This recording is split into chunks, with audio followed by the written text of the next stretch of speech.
Setiap orang tua memiliki tanggung jawab untuk mengasuh anaknya, dan setiap orang tua memiliki cara gaya asuhnya masing-masing. Namun, bagi orang tua yang berada dalam garis kemiskinan, tentunya mereka memiliki tantangan-tantangannya tersendiri dalam mengasuh anak-anak mereka. Saya Hilal, dan rekan saya Aufa, di sini akan menjelaskan mengenai tantangan parenting bagi orang tua yang berada dalam garis kemiskinan. Sebelum kita membahas mengenai tantangannya, akan lebih baik jika kita mengerti apa itu kemiskinan.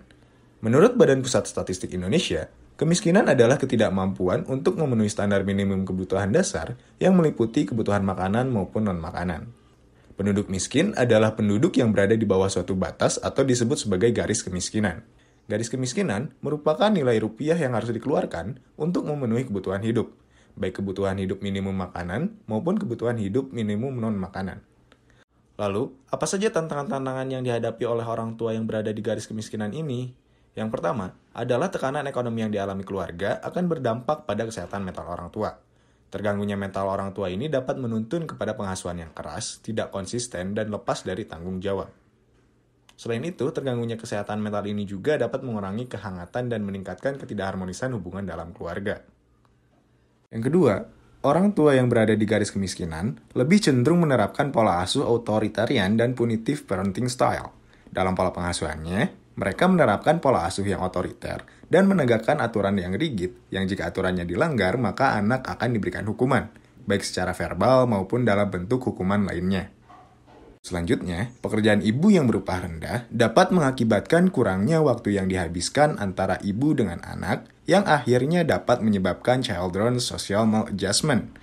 Pengasuhan anak oleh yang bukan ibunya dapat membahayakan jumlah dari kualitas perhatian dan stimulasi pada tahun-tahun awal kehidupan anak-anak, yang akhirnya menyebabkan perkembangan kognitif yang buruk. Selanjutnya, tujuan atau pandangan perkembangan anak yang dimiliki oleh orang tua berpenghasilan rendah lebih cenderung menggunakan strategi parent-centered discipline. Mereka lebih menghargai konformitas atau kepatuhan anaknya.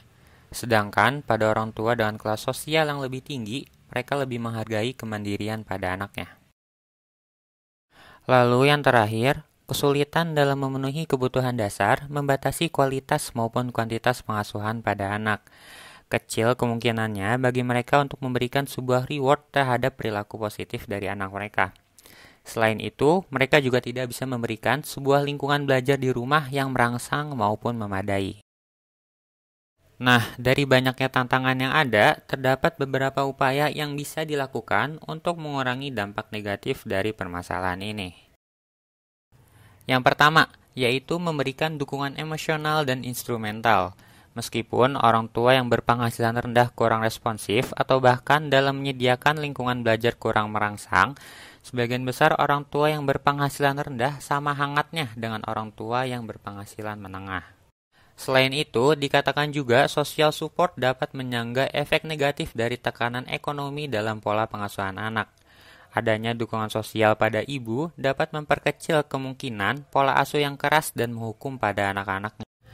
Lalu yang kedua, yaitu memperluas jaringan sosial.